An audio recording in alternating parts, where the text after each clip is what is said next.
ការប្រណាំងអូតគឺជារឿងគួរចាប់អារម្មណ៍មួយនៅក្នុងទីក្រុងឌូបៃហើយសប្តាហ៍នេះអ្នកនឹងឃើញមនុស្សជនតូចៗជិះអូតជំនួសឲ្យមនុស្សការប្រណាំងត្រូវបានធ្វើឡើងនៅឯទីលាននៅក្នុងតំបន់អភិរក្សអាល់ម៉ាមុំដែលអ្នកប្រកាសជាភ្ញាក់ផ្អើលនៅពេលដែលឃើញមនុស្សជនកំពុងតែប្រណាំងសត្វអូតមិនតែប៉ុណ្ណោះអ្នកក៏អាចសាកល្បងជិះអូតក្នុងដំណើរកម្សាន្តលើវាលខ្សាច់ដើម្បីភ្លក្សរសជាតិនៃប្រពៃណីដ៏ពិសេសមួយនេះនៅក្នុងទីក្រុងឌូបៃទីក្រុងឌូបៃជារាជធានីនៃអេមីរ៉េតឌូបៃជាទីក្រុងដែលមានប្រជាជនច្រើនជាងគេបំផុតនៅក្នុងប្រទេសអេមីរ៉េតអារ៉ាប់រួមដែលប្រជាជនមានប្រហែលជា4លាននាក់គិតត្រឹមឆ្នាំ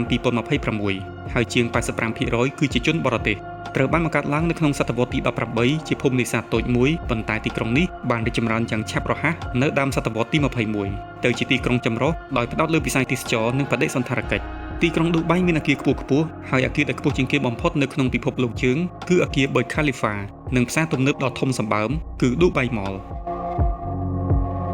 នៅដើមសតវត្សឆ្នាំ1700ឌូបៃគ្រាន់តែជាភូមិនេសាទតូចមួយជាពិសេសសម្រាប់ការមុជទឹករកគុជខ្យងហើយនៅចុងសតវត្សទី18មានមនុស្សប្រហែលជា1200នាក់តែប៉ុណ្ណោះកំពុងរស់នៅទីនេះរហូតមកទល់សប្តាហ៍ថ្ងៃនេះទោះបីជាមានការរីកចម្រើននិងភាពច្នៃប្រឌិតអស្ចារ្យយ៉ាងណាក៏ដោយក៏មានកន្លែងជាច្រើនទៀតដើម្បីទទួលបានរសជាតិនៃប្រពៃណីរបស់អ្នកក្រុងឌូបៃដូចជាការដើរលេងជុំវិញផ្សារប្រពៃណីនិងផ្លូវនាវានៃឌូបៃចាស់អ្នកក៏អាចមើលឃើញការលាយបញ្ចូលគ្នារវាងសំណង់ចាស់ៗនិងថ្មីៗរីកដុះដាលតាមរយៈទីតាំងស្ថាបត្យកម្មជាច្រើនរបស់ឌូបៃហើយអ្នកក៏អាចរកឃើញសួនផ្កាដែលធំជាងគេបំផុតលើលោកដែលមានទំហំដល់ទៅ 72000 ម៉ែត្រការ៉េនោះគឺសួនផ្កា Dubai Miracle Garden ដែលផុសឡើងលើវាលខ្សាច់ដែលមានផ្កាចំនួន150លានដើមដែលត្រូវបានរៀបចំជាអ្វីៗគ្រប់យ៉ាងចាប់ពីនីលកាយៈនិងប្រាសាទរហូតដល់យន្តហោះនិងទូអង្គគំនូរជីវចលសួនអច្ឆរិយៈនេះពិតជាមានលក្ខណៈពិសេសនិងស័ក្តិសមចំពោះការទស្សនាជាពិសេសយន្តហោះ Emirates A380 ដ៏ធំសម្បើមដែលរចនាឡើងដោយផ្ការ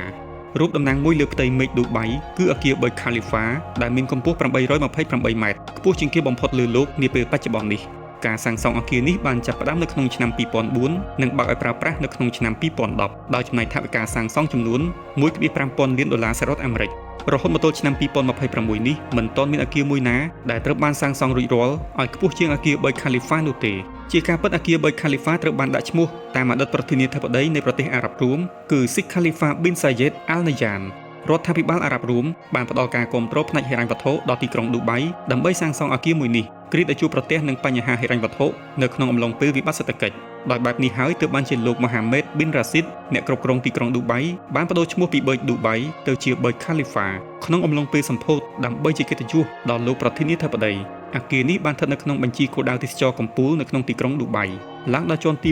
148ដើម្បីមើលទីក្រុងពីកន្លែងសង្កេតខ្ពស់ជាងគេបំផុតលើលោកឬក៏សម្រាប់នៅក្នុងបន្ទប់ទទួលភ្ញៀវជាមួយនឹងស្រាក្រឡុកនៅជាន់ទី123ម្ហូបអាហាររបស់អ្នកក្រុងឌូបៃមានអ្វីៗគ្រប់យ៉ាងចាប់ពីម្ហូបអារ៉ាប់បុរាណនិងគ្រឿងទេសឥណ្ឌារហូតដល់រសជាតិពាក់និងម្ហូបមេឌីទែរ៉ាណេដែលពេញនិយមទីក្រុងនេះមានសារមន្ទីរមួយដែលឧទ្ទិសដល់កាហ្វេ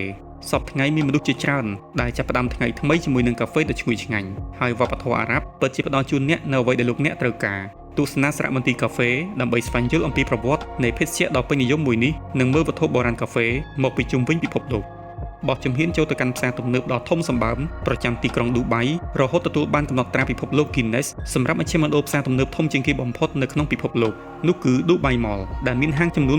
1200 សួនសត្វក្រោមទឹកឌូបៃទីលានជិះស្គីលើទឹកកកការទទួលទានអាហារនិងការកម្សាន្តគ្មានទីបញ្ចប់វាក៏ជាផ្សារទំនើបដែលមានអ្នកទស្សនាច្រើនជាងគេបំផុតផងដែរ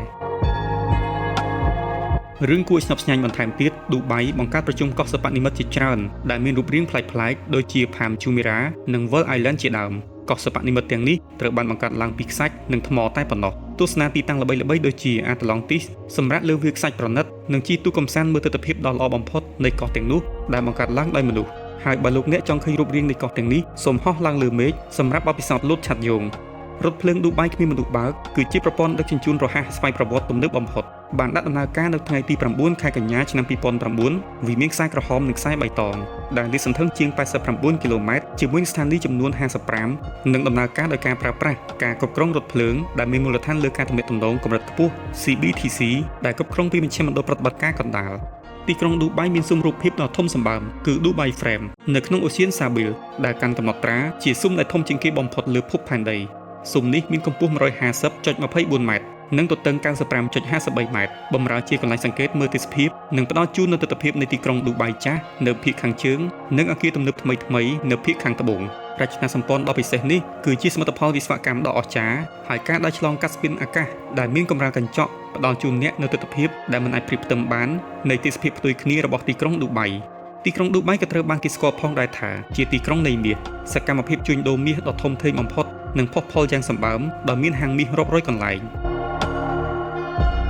ឌូបៃមានទីតាំងនៅផ្នែកខាងកើតនៃឧបទ្វីបអារ៉ាប់នៅលើឆ្នេរនៃឈូងសមុទ្រពេកជាទីក្រុងពហុវប្បធម៌ដែលមានប្រជាជនចម្រុះជាតិសាសន៍ដោយមានភាសាអារ៉ាប់គឺជាភាសាផ្លូវការខណៈដែលភាសាអង់គ្លេសត្រូវបានប្រជាជននិយាយជាចម្បងដំណើរកម្សាន្តដ៏អស្ចារ្យទៅកាន់ទីក្រុងឌូបៃនិងអាប៊ូដាប៊ីរយៈពេល5ថ្ងៃជាមួយក្រុមហ៊ុនទេសចរ Two World Travel ដែលធ្វើដំណើរតាមយន្តហោះលំដាប់ផ្កាយ5ជាមួយតម្លៃប្រូម៉ូសិនពិសេសដ៏អស្ចារ្យមិនធ្លាប់មានទស្សនៈអច្ឆរិយភាពនៅក្នុងទីក្រុងឌូបៃនិងទីក្រុងអាប៊ូដាប៊ីដ៏អស្ចារ្យដែលធ្វើឲ្យអ្នករំភើបនឹកស្មានមិនដល់រុះរាន់ចុះឈ្មោះឥឡូវនេះដើម្បីទទួលបានតម្លៃពិសេស